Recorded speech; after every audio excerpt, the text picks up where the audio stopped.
The GoFundMe for the leftist activist who died on this park bench in New York City.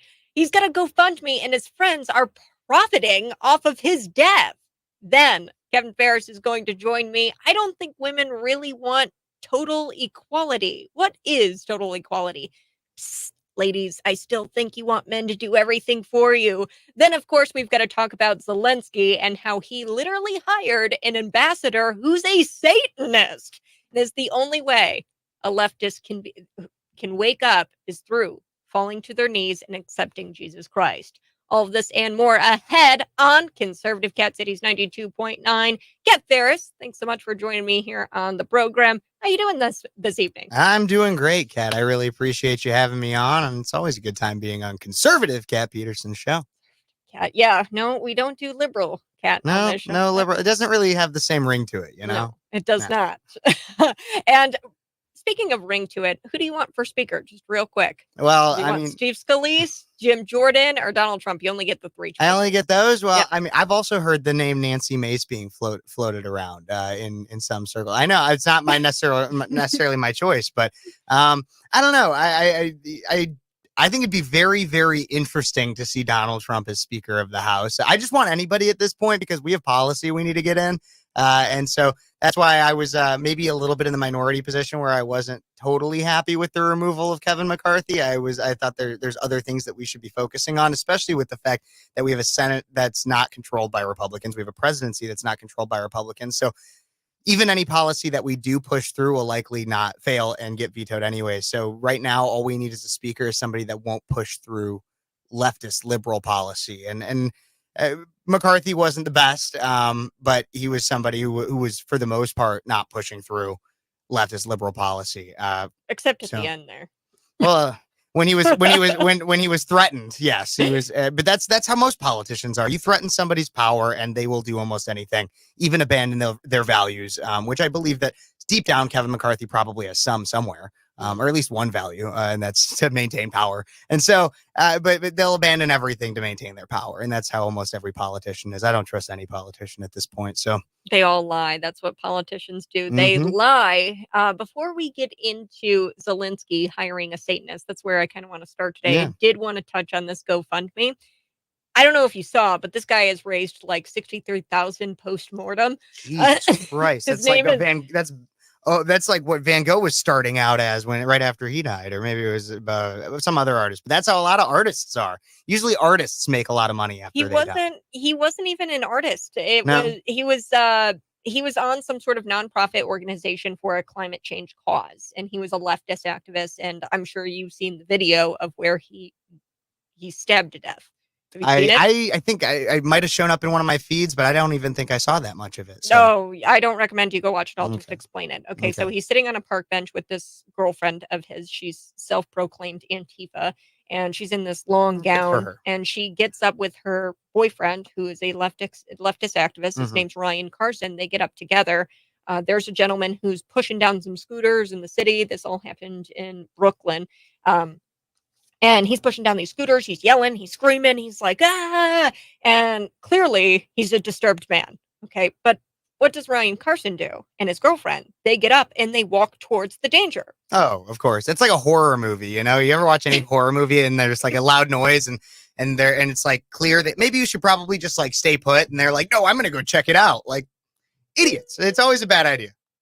Please don't go. Yep. You're like, and then he goes. And then he approaches the guy and he's like, chill, bro. And like the guy is coming after him and stabs him in the chest multiple times, like this. God. Yeah. And and then he's like bleeding. What was really crazy about it was the Antifa girlfriend just sat there, which was really wild. Like she just like sat there and she just, I don't know. In that situation, I don't know what I would do. I might freeze as well. But she really didn't do anything. And then when the perp ran, she bent down and checked to see if he was okay. But then later, the Antifa girlfriend also did not disclose what the guy looked like, the suspect looked like, to the police. She refused. Okay, here's my guess. And because, again, I never saw the video. I think I might have saw something about people talking about somebody getting I stabbed. know what your guess is But going to be. I'm pretty sure that that means that the person who stabbed him was black, and the guy that was stabbed was white. Bingo! Bingo. Yep. Bingo! That's why it only showed up briefly in my news feed. That's why you don't hear mainstream media really reporting on it all that much. Maybe some conservative outlets, but no, that's probably why I didn't hear much about it. Yeah, no, he was a black suspect, and yeah, it was a brutal stabbing. Can you even, when there's a video of it, can you even really call him a suspect at that point? Yeah, no. Well, yeah, there's a video, but they didn't know. In the video, can't really tell. You can tell the guy's black. Yeah. You can't tell who it is because he's got this black hoodie over his head. Gotcha. You can tell he's black though. And yeah, it was just so tragic, and I hate doing this because I don't want to like make fun of him for dying, but like at the same time, he also Ryan Carson has was tweeting several times when Rush Limbaugh died. Yeah, well, how he was excited and I always believe, and even Tucker Carlson said this in a speech earlier, just like a week or two ago. Like when they go low, you always got to go high, and so that's why when Dianne Feinstein said, I on my show, I clarified, I was like, I've probably never really agreed with her on almost any decision she's made, but a loss of life is tragic, and I do pray that her soul finds where it's meant to go. And I pray for her family in a time of loss. Like no loss of life is necessarily a good one. And then even and so for this guy, it's kind of like from what it sounds like, from what you're describing, it kind of reminds me of George Floyd a little bit. Like again, the loss of life is tragic. That George Floyd was a father, but he also had a significant number of drugs in his system at the time, and so again, not a murder. He overdosed. And obviously, and Derek Chauvin didn't help, but the loss of life is tragic. But you also made decisions to get yourself into that situation that caused the death. And so for this guy, it sounds like, he walked towards the danger. Didn't seem to be, at least from everything that you're describing, doesn't seem to be. It's not like he walked towards the danger to like help or to stop it or to try to be a hero of any kind. He just walked towards it. Yeah. Well, and the problem is leftists are continually told that there's no problem. He downplayed violence. There was another leftist activist. I think there were 6 this week, prominent leftist activists who have died in this way, where just it's a random killing, like a slaying. And it's because they're liberals who live in liberal cities. Urban areas where mental illness is ignored, if not glorified. Yes. And they do not take the precaution. They don't have guns. Right? Liberals don't have guns. You and I probably would have a pretty good chance if we both lived in New York City. We don't live in New York City. We live in a much. Don't plan on it. Right? I mean, other than the crime, I mean, like I could get a mansion in Bloomington Normal for the same price as like a 5x5 apartment in New York City. Like literally just a bed in New York City costs as much as a mansion in Bloomington Normal. But yeah, well, and you wouldn't find yourself in that situation because you keep yourself out of those situations. Are you? When I always have my head on a swivel. I mean, like, especially in today's day and age, and I talk about this on my show all the time, is that it's really sad because even when I was growing up in like the early 2000s, even then you could still kind of like trust a neighbor. Like you could trust a neighbor. You could like ask a friend, I guess somebody to watch your kids for a minute or something like that, or the old adage of asking somebody for a cup of sugar or anything like that. Nowadays, if somebody knocks on your door, you're armed. Yeah. Like if you're smart, why are they knocking on your door? You're skeptical of everything. I always have my head on a swivel nowadays because I don't. There was a time in my life where I believed most people were good. I don't believe that anymore. Yeah. Yeah. And that's tragic. And it really is. But here's the thing. You have these leftist politicians who are trying to say that, it's the root causes and blah, blah, blah. And they're downplaying violent crime in these cities. Yeah, it's not his fault. It's not the criminal's fault. That's what they always say. It's never about, literally, you could boil down the majority of leftist and liberal ideology to, it's always somebody else's fault, and I will never take my own accountability. I will never take accountability. I mean, you talk about abortion. It's not your fault you got pregnant. It just happened. And now you don't have to pay for the consequences of that. You can just throw it away and get rid of it. Another aspect that I wanted to get to before we get on to our next topic here. There was no mention of the funeral costs at all in this GoFundMe. I'm looking at the GoFundMe, $63,000. The goal was $20,000. They said that they were going to take the money and give it to people who needed to mourn properly, and take off time from work to mourn properly. So there's no mention of a funeral, there's no mention of services. This is so his friends could get time off work, and I think they're literally profiting off of his death, which is just sick. And get some better friends. Yeah. Leftists don't have good friends. Seriously. Oh my God. That's just, but you don't know who the real problem with all of this is? Not even the people that started the GoFundMe. Yeah, they're morally corrupt, but I probably could have told you that if they were associating themselves with self-identifying Antifa anyways. But the real problem in this, or anybody who donated even a cent to this GoFundMe, my question is, did they read it? Where do they align? And what do they think? Like, do they understand where this money's going? Mm-hmm. Like, you want to talk about, like, this is why this is bringing it into a whole another issue, but this is why people need financial literacy. This is why we need to have financial literacy courses in school, because anybody who looks at this and is like, wow, that seems like a worthwhile venture to push my money towards these people who are just more like, you're not even sending flowers. Like, you're just like, here's some cash because your friend died. I'd almost be like kind of insulted if even somebody I knew was like, oh my gosh, like you had a family member or a good friend die. Here's some money. I pity you.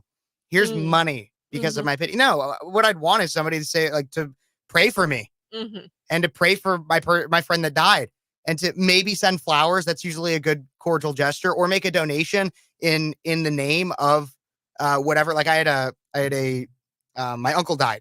And he died of a heart attack. And he was in a rural area, Varna, Illinois, in a cottage, his small cottage, and he was alone.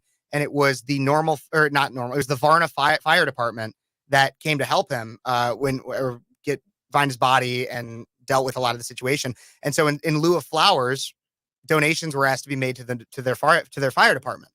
That's okay. Yeah. But now you're just, for no reason, these people had nothing to do with the death. They're just friends. Yeah. And now they're profiting. You're right. They're profiting. They're profiting off the loss of life. Death.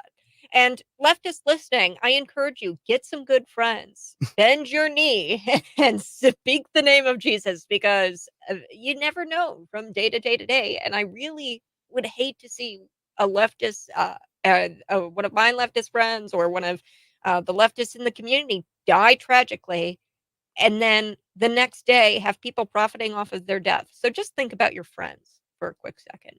Do want to switch gears, though. Yep. This is Conservative Cat on Cities 92.9. I'm down to an hour, folks. Sorry. It's from 5 to 6 p.m., but Sports Talk Chicago is right up after me. You guys are going to want to listen in to John Z, my boy. He's going to talk about the Cubs, the Sox, and the Bears tonight from 6 to 7 p.m. Central Time. Cities 92.9. Kev Ferris right over there. Kev Ferris, how are you doing? I'm doing good, Kat. I'm so happy to be here. And I know you're saying, I'm sorry, I'm just down to an hour. You do 3 hours every morning on Cities 92.9. Do not be sorry. Your weekend is for you. Like, do not be sorry about that. Everybody, you got to make sure you listen to the Morning Buzz with Kat Peterson every Monday through Friday, 6 to 9 a.m. Yes, and I'm glad that I'm down to an hour. I think that I'm going to get to spend some more time with my family, some more time with my friends, build on those relationships, which is what I was talking about in the first segment. But now let's get into it. Zelensky hiring a Satanist. And I know that you're skeptical always, because I call everything Satan. Yep. If I don't like it, the Halloween season, there's no ghosts in my home. There's one ghost, and it's the Holy Ghost, folks. I don't do ghosts. No high like the Most High. I don't get high. I don't do ghosts. Just the Holy Ghost. Okay, so we got to listen to Michael Knowles. I know you like Michael Knowles. I love Michael Knowles. So good Catholic man. Let's take a listen. Here we go. I think Zelensky is just trolling us at this point. I think that Vladimir Zelensky at this point is just trying to get Americans to root for Vladimir Putin, something that would have been unthinkable a few years ago. But I think he's trying. Zelensky, hot on the heels of hiring a radical American spokesman who, as the military spokesman for Ukraine, was threatening to kill American journalists. Hot on the heels of that, Zelensky has hired an actual witch to be his ambassador. You might say, Michael, witches aren't real. First of all, witches are real. But second of all, even if witches weren't real, this is a woman who does very explicit occult activities of witches. Even if you don't think witches are real, this woman does think witches are real. And Zelensky just hired her to be an ambassador, to be a face of the country. It's not even like hiring her to be the cook, though she's very good at spirit cooking. It's not even like hiring her to go do some back office accounting or something. When you are an ambassador, your entire job is to be the face of your country, to represent your country around the world or around various sectors. And he's hired a witch. Her name is Marina Abramovich. You've probably heard that name because of the WikiLeaks emails from the Podesta brothers. Remember, Tony Podesta, very powerful lobbyist and art collector and all-around creep if you look into the kind of art he collects and affairs that he's involved in. And John Podesta was running Hillary Clinton's campaign in 2016, and there was a WikiLeaks email inviting John by Tony to a spirit cooking dinner led by Abramovich. And spirit cooking is just an occult satanic ritual. At the time, the official fact checkers, debunkers on the left, they came out and said, this is not a satanic ritual. We know what it looks like. It looks occult and witchy and weird, but it's not. Marina Abramovich is an artist, and this is merely a performance art piece that happens to resemble and depict an occult or satanic ritual. But Marina Abramovich actually contradicted that herself. I have it pulled up right here. The quote from Marina Abramovich. She said in a 2013 Reddit Q&A whether her occult contemporary art is merely art or if it's an actual occult ritual. And what she said was, everything depends on which context you are doing what you are doing. If you are doing the occult magic in the context of art or in a gallery, then it is art. If you are doing it in different context, in spiritual circles or private house or on TV shows, it is not art. The intention, the context for what is made and where it is made defines what art is or not. That's only half true. I don't actually think that you can worship Satan ironically, and I do think that when we engage in art that is occult and satanic. Okay, so that was Michael Knowles, and he talks about how Zelensky has hired this new ambassador hot off the heels of hiring that trans spokes military guy who actually put American journalists on kill lists, which wonderful is one thing. Zelensky, the same guy who said in an interview in the Economist that he's not too sure what the Ukrainian asylum seekers are going to do if Europe stops sending money, because there's Ukrainian refugees over in Western Europe. And then he says, yeah, Europe, well, we've got Ukrainians over there. They've sought asylum. I don't know what they'll do if you stop sending money. And he's threatening. I mean, well, if any of them, because there's some very beautiful Ukrainian women, so if any of them would like to seek shelter at my apartment, I can give them my address. I'd be more than happy to allow the Ukrainian women. Ukrainians and Russians, they are very beautiful people. Very beautiful people. So I got to get your reaction here, Kev, because it's either Zelensky is partaking or enjoys satanic rituals himself, or he's kind to the idea of satanic rituals and witches and things like that, or he knows that the only people voting for money to be sent over to Ukraine are Democrats, and that Democrats love satanic rituals, and he's trying to appeal to them so that way he can get more money from the Democrats here in this country. What do you think it is? Yeah, here's the thing: is we've known for quite a while that Zelensky is not the most religious person. Well, him banging on the keyboard with his wiener is probably a good sign. That's exactly what I mean. Is if you look back at some of the really just odd stuff that he did as a quote unquote actor, comedian, porn star. Yeah, that's probably the more correct way to put it. If you look at all that stuff, I mean, he's never been particularly religious, and so I think there could be, at best, it's just a kind indifference to Satanism, because to him none of it matters anyways. I think he's likely an atheist, and so to him, okay, worship Satan. I don't believe you. I don't believe the Christians. I don't believe the Muslims. I don't believe the Jews.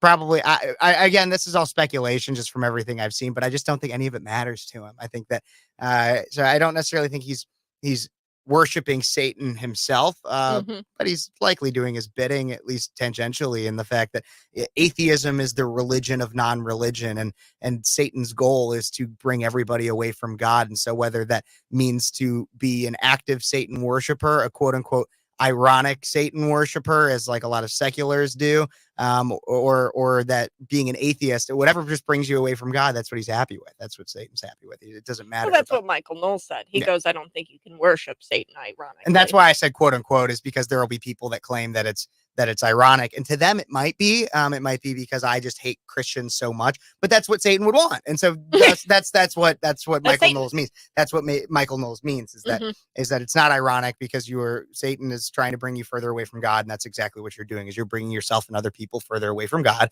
And so it's unironic, but it's to them, the person that's like, oh my gosh, I'm just gonna put get a tattoo of a pentagram on myself as a FU to Christians. Okay, well, it's kind of what Satan wants. And so while you might not personally be saying sacrificing a goat or whatever, or anything like that, or trying to summon the Antichrist, you're still kind of worshiping Satan in a way. So yeah, well, and I mean, your thoughts on Hillary Clinton. So I guess it's all by association. And you're saying that it's just all by association, and we can't definitively say that Zelensky is a Satanist, although he is like complicit in that's kind of what it's in like Satanism. Yeah, because he's hired this. I mean, this isn't like the cook, as he says. You know, this isn't a private chef. This isn't, the maintenance guy. No, this is somebody that has actual like power. And decision making power. And she's the face of the country. Yep. And the ambassador. So my big issue with all of this is that, this association, but also the player. Know the players, know the game. Yeah. Who is it? Those brothers in the WikiLeaks. I remember this. Podesta, John Podesta, Tony Podesta. Tony Podesta was a very powerful lobbyist. He was an art collector. Some of his art is really weird. I highly recommend people go check it out in their spare time. Don't tune out, but yeah, especially not for that crap. But John Podesta was actually running Hillary Clinton's campaign in 2016. I mean, I'm sorry, but I don't believe in curious coincidences. So you have the Podesta brothers, they're working with the Hillary campaign in 2016. Now in an email, they've got an email invite right from the ambassador that Zelensky just hired, inviting both these brothers to the spirit cooking. And look up spirit cooking too. This is an actual thing that satanic people. Yeah, I think I saw it in like Hocus Pocus at one point. It's odd. It's really odd. But I mean, the curious coincidences, I don't like it. I think that there are no such things as curious coincidences. I think that these people are all within a and Well, but a lot of what happens with the Clinton family is a curious coincidence. I mean, like, think about all the people that have been surrounded by the Clinton family that have just mysteriously disappeared or died under unusual circumstances. No, Kat. I'm probably going to get Clinton. No, Kat, here's the thing: is I'm going to advocate for the Clintons right now. It's all a curious coincidence, all of it. It's just that's just what happens when you become a powerful family. Kat, is you just have a lot of weird things that happen around you. I mean, the Kennedys, like, no, JFK, it was all Lee Harvey Oswald. CIA had nothing to do with it. It's all just a coincidence. It's all Kat. If you start putting things together, then you're just going to come to the same conclusion. It's just a coincidence. It's just a coincidence. All of it is a coincidence, and I just don't like it, especially that pedal boater, the Obama chef that was like a very fit man that had multiple times posted videos on his Instagram of him swimming very, very well, was just like 30 feet offshore and mysteriously drowns with pretty much no witnesses. And the Obamas weren't there, but they also were. And Kat, it's just a coincidence. The authorities took the phone call off of the log. The 911 phone call was taken off of the log. Coincidence, Kat. It is just a coincidence. I know. You're digging too deep, and once you do that, you're going to eventually get to China, probably. But yep, I'm going to stop digging for right now, and we're going to switch gears. Hey, this is Conservative Cat, Cities 92.9, the news and talk of Bloomington Normal. You guys can always subscribe to my YouTube channel. That's Cat Peterson 929. Just hit the subscribe button. It's real easy. And like, love, share, this podcast out with your friends. We're on Spotify and pretty much everywhere you get your podcast. So here's the video. Total equality for women. Curious your thoughts about this. I love doing male female ideology or biology with Kevin because it's interesting to get man perspectives. Earlier in the show, we were actually talking a little bit about, how you're always aware of your surroundings and things like that. Unfortunately, Ryan Carson, the leftist activist, was not aware of his surroundings and tragically lost his life due to this malicious stabbing in the streets of Brooklyn, New York. And I think it's because he's a beta. To be honest with you, I think it's because he's beta. So, well, and that's the other thing. I mean, even going back to that one just briefly, is like, because it can come with the way you're raised. And he lives in New York City. You would think that anybody in New York City would have your head on a swivel. My dad, for the majority of my childhood, worked in Chicago, and the only times I'd really get to see him for a lot of it would be my mom would bring me up to Chicago. He worked in hotels, and so we'd go see my dad at hotels, and we'd explore the city and everything. But I was taught, even from a young age, like, be aware of your surroundings, because when you're in a city, somebody might try to steal something from you out of your pocket. Some crazy person could come up and stab you or with a gun, anything like that. You could have a car that doesn't see you're there because they're all crazy drivers up in Chicago. And so I was taught and raised to live with my head on a swivel. I can understand somebody in a rural area not necessarily living in the same way and being taught that way, but it's good advice, especially nowadays, for anybody. Yeah, live with. So curious. I'm curious. Do you know where all the exits are in this building? I know of. Yeah, I'd say I do. I'm not always necessarily aware of all of them, but I know of the ones at multiple different entryways and exit ways, so that if something were to be happening at one, I know where to get out from another. So is that one of the first things you think about when you enter into a building of any kind? Any room, yeah, I think about it, because like we're in a studio right now that has one door, and that's a little terrifying for me. That's a little terrifying for me. So I've got a twin brother, so I like to talk with him a lot of the time about this kind of stuff. And he told me, I constantly am looking for exits because I'm constantly thinking about the exits. And he goes, can you tell me the exits in your church? He goes, what one would you do if you were sitting in the right corner of the church? And I was like, the front door. Where I come in at. I don't really know where the exits are.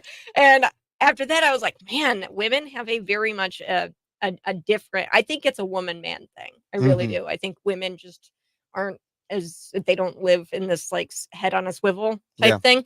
I want to play this clip for us. This is pretty funny. These guys have done videos before. I think you're going to like it, Kevin. Here we go. Okay. They're out here fighting for equality. But we've made the decision to fight for total equality in every way. Hey, babe, just checking in, seeing how that deck's coming. Well, it's great that women occupy 65% of PR jobs. We still live in a world where only 14% of Alaska crab fishermen are women. And 10% of roadkill removal specialists. Women are perfectly capable of things other than marketing, and they have every right to be down there mining coal with the boys. 50% of coal miners should be women minimum. It starts at home, whether it's mowing the lawn or building furniture. We've both been doing our part. She actually put me on an allowance, which is pretty sweet. I've never paid for a meal ever. You want to play Call of Duty tomorrow? My schedule's wide open. We can do whatever. Some fake male feminists like to celebrate the fact that women occupy the majority of life coaching positions, while there's still only 3% of brick masons. Still a lot of work to be done. I encourage any man who cares to enroll his wife in a brick mason apprenticeship. Don't let her quit her other job, though. She can do it on the weekends. I promise you she can handle it. She's stronger than you think.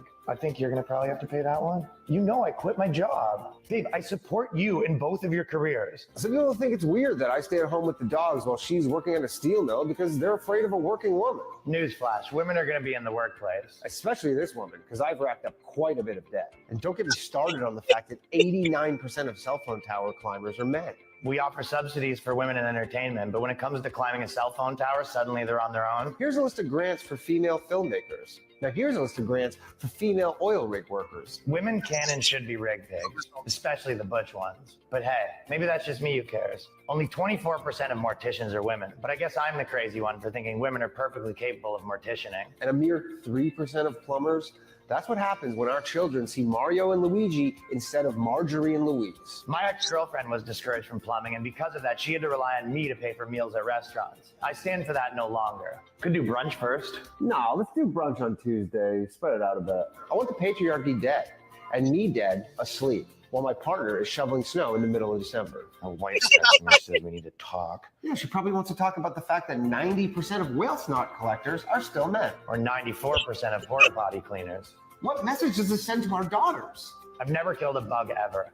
That's something that your girlfriend is perfectly capable of, despite what propaganda will tell you. I've never killed a bug ever. Oh my God. Okay, so I love this. And it reminded me a lot, and I know I'm kind of taking over here, but it reminded me of a lot of I gave a speech and did a study in my high school. And it made a lot of people really mad. It was in an advanced speech course where I had to do an argumentative speech, and I made it about why the pay gap is a myth, the gender pay gap. And so so my first thing was, off the bat, there was an Equal Pay Act of 1964 that basically made it illegal to pay a woman that has the same qualifications, same year or same amount of time in a job, same education, everything like that, to pay them less. So that's the first thing. But people still don't take that. They're still like, well, but what about these things and all of that? And so I said, and the other thing is, so the way the pay gap is calculated is you take the median average earnings of men and divide it by the median average earnings of women. And so what that does is it compares all occupations that men have and all occupations that women have, and compares that. Well, then we have to look at what jobs are women taking and what jobs are men taking. Okay. And so if you look at it, just like they laid out there, you have a lot of very dangerous jobs, things like telephone pole climbing, Cleaning whale snot, or brick masons and construction and plumbing, like things that are a lot, if they're not dangerous in and of themselves, they are hard on the body, and so thus deserve to be paid a pretty penny for it. Yes. As the ones that they pointed out, which were like life coach or marketing. Even then though, because marketing can still pay a decent amount. So what I did in the school is, so I was like, okay, let's look at what people are. Because what was then told to me is, well, women are pushed into these roles of these things. And I go, okay, well, what's a way? Okay. But so then I said, okay, let's actually take it to my school, Naperville North High School. I went to department heads, right? And so we had an early childhood education class. And I asked in the early childhood education class, I asked all the teachers for it. I asked their kind of department chair for the home ec. It's like our home ec department. And I asked, how many in our early childhood education class are women? 95 to 99%, maybe 1 to 2 boys per class of classes of 30. These are kids, right? These are high school kids. High school kids. Okay. And then they're being taught early childhood education. So they're having young children come in and they're learning how to interact with them. But 95 to 99% of those class sizes were women. Yeah. Then I went to our business department. We had marketing, accounting, everything like that. What's the men to women ratio? 80% men, 20% women. Here's the thing. Nobody is telling you what classes you have to take. When those were choice classes. So it wasn't like your math and your English and those were classes that you got to put on top of your normal education so that you could try something that you might want to specialize in.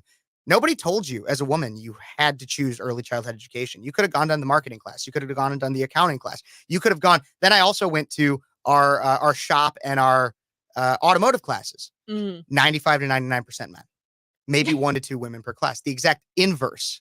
Yes. Of early childhood education. Nobody is telling men that they have to go to mechanics. Nobody is telling women that they have to go to early childhood. But if you ask a leftist, they'll say, well, it's all systemic and women are, they're manipulated into thinking that they should only be around children and blah, blah, blah. Once again, what we talked about earlier, Kat, I'm sorry to interrupt, but what we talked about earlier, the leftist ideology negates any level of accountability, self-accountability and self-advocacy. So what that excuse does right there is say, oh, well, it's not the woman's fault that she wants to go into early childhood education. It's everyone else's. No, you have every right. This is the great thing about living in America. And they hate America, but they don't even realize what it's for. In America, you have every right as a woman to go become a mechanic and make close to 6 figures after doing trade school that costs 1 million times less than college. Yeah. You have every right to do that. Now you are choosing not to do that. And women don't want to because it's a biological thing. To be honest with you, I could never see myself cleaning whale snot or doing porta potty work. And a lot of men really don't want to do that either. But Nowadays. it usually pays pretty good. Mhm. And who is usually expected to take care financially of the family? Men. Exactly. And so when maybe they can't make it to that corporate top position, maybe they can't find certain jobs that they'd want to have, or the jobs that they want to have don't pay enough to take care of their family. So what do? They clean up your crap. I was about to say another word, but I'm not allowed to say that on the radio. They clean up your crap from the porta potty that you probably treated like crap because you're like, it's just a porta potty. Mm-hmm.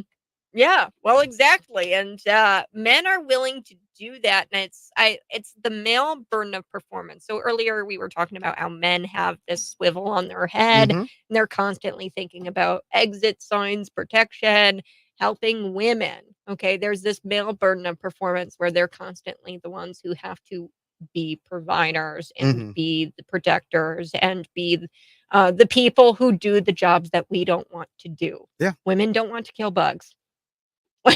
Women do not want to I'll tell you, go I'm on work in dating an oil apps. rig. I'm on dating apps, and Uh-huh. like it'll be like the bio for the girl will, and she'll think she's so clever, but there's so many people that do this, so many women, and it'll be like boyfriend requirements must, and like the first one will be like must kill spiders, Okay. and that's like all women, like so many women have that as their profile bio. God, that's a little basic. But at the same time, how many of those women will actually turn out to be, hey, I understand you have a male burden of performance, and I'm not going to get upset with you and scream at you and say that you're a white cis male bringing down, how many of those women are leftists? I'd be curious. Oh, I guarantee you a bunch of them. They're a feminist until a spider comes out. Yeah. They're always a feminist You're until a the spider comes out. feminazi until the spider comes out, Yep. ladies. I know it. Hey, you're listening to Cities 92.9, the news and talk of Bloomington Normal.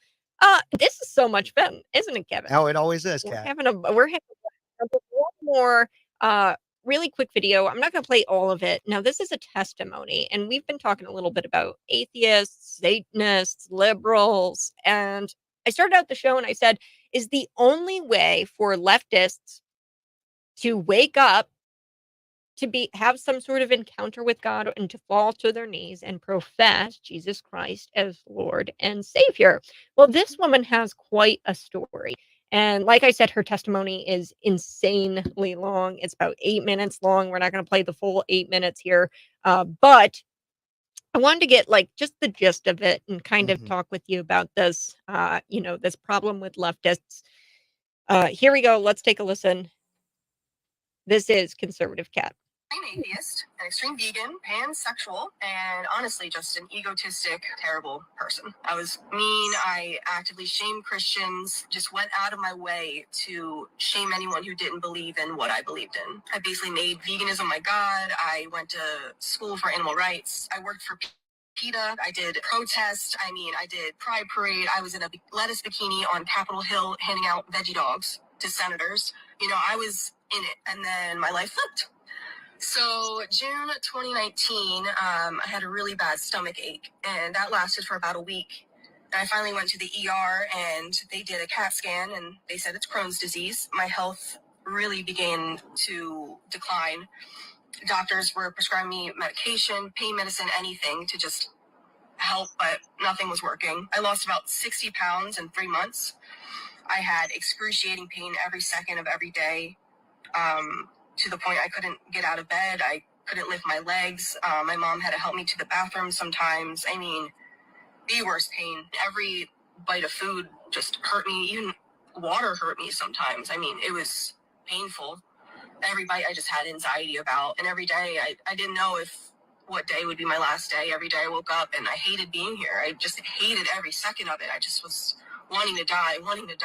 I wanted to kill myself. I was either going to die from this disease or killing myself, either one.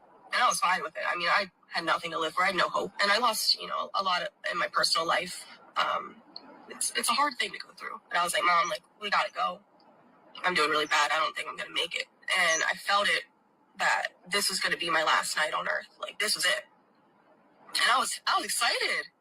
I was like, no more pain, no more tears, nothing. I was like, yeah, let's do it. I don't want to be here anymore. I don't have any hope. I have no reason to live. I have nothing. I have the same dietitian every single morning come in. And then there was that one night that I thought it was going to be my last. And this woman comes in, and she's this beautiful Jamaican woman. And I've never seen her before, and I've been in and out of the hospital. Like, I know these people really well. I've never seen her before. She's asking what I can eat, and I'm like, nothing. And then all of a sudden, like, these tears just coming down my face. She sees me crying, and she's like, we need to pray. I'm going to pray with you. And I used every ounce of my energy left to tell her, no, we are not praying. I am an extreme atheist. You will not, no. And then she's like, no, we are. And she goes to my side, and at this point, I'm like, you know what? Talk your nonsense. Whatever. I don't even care. If you want to try, go ahead. So she grabs my hands, and she begins to pray, and I've never heard, like, she had so much passion for me, but I don't know her. I mean, she doesn't know me at all. She doesn't know what I've been through, nothing. And she had so much passion in that prayer, and I don't remember a lot of it, but I do remember her saying, you will heal, and you will be a healer. So after she left, I didn't expect anything like from that. I really didn't. So I go to sleep hoping, I'm like, I'm gonna die tonight. Like, I was hype. And I wake up the next day. I have absolutely no pain. I can walk again. Like, something sparked in me. I don't know what it was. And my mom was like, what's going on? The doctors were like, no, this is like, what? Okay, so I'm not going to play all of it, but the story goes on. She takes a while actually to come to Christ. So it's about a year or two before she actually accepts what happened, that Jesus healed her in that hospital through that prayer, right?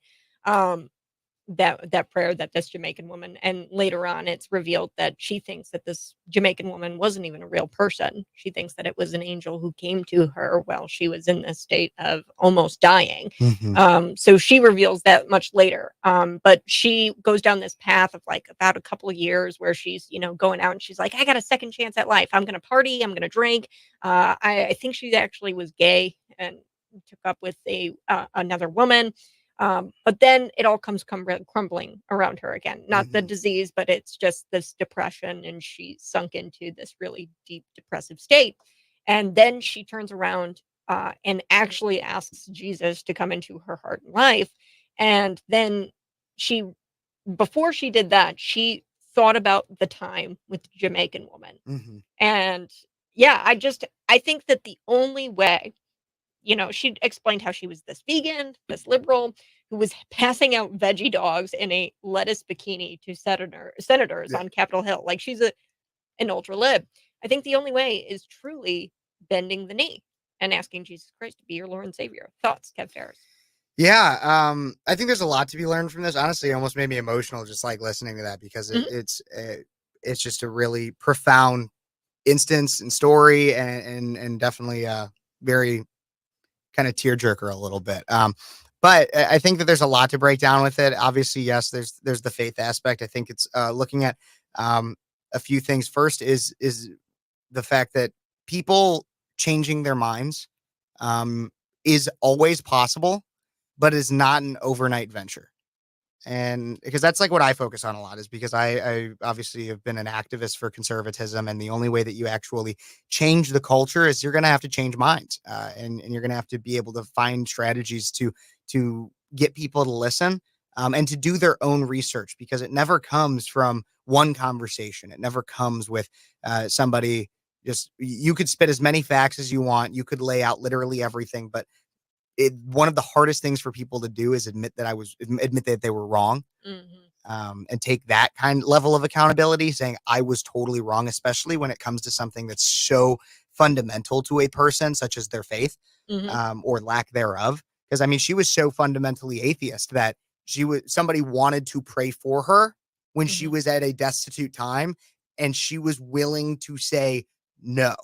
That is how serious atheism is. A religion of non-religion. I'm a firm believer of that. It is an adherence to the fact that there is no religion, and anybody who believes that there is crazy. It is a reactionary movement. It is a reactionary. Religion is the standard, and atheism is the reaction from people that don't want to admit. Well, and she even admit veganism was like was a god to her. Yeah. And that's what always happens too, is people that are on the left and people that are atheists, they always find another religion. A lot of what I see now is climate science. Climate science has become a huge, and well, not even climate science. It's climate alarmism is a religion. You have to drive these kinds of cars. Like you think about it. They have their commandments. You have to drive these kinds of cars. You have to recycle. You have to have your compost piles. You have to eat these foods. You have to be a vegan. You have to have your solar panels. You have to promote wind energy. You have to do all these things. And your God in that case is Earth, but it's not really Earth. It's like it's a definitely like just mixed up version of the Earth that these pseudoscientists push about climate science. And so that's just one. COVID was a religion. COVID was a religion in the fact that you had to wear your mask, you had to get your vax. Those were your commandments. Those were the steps you had to follow. You had to pray to Lord God Fauci to be able to eat on an airplane. I don't know, but you know what I mean? It's like that's what they do. These non-religious people, they find something else. And the saddest thing about a lot of that was the idea of her just profound hopelessness and wanting to kill herself.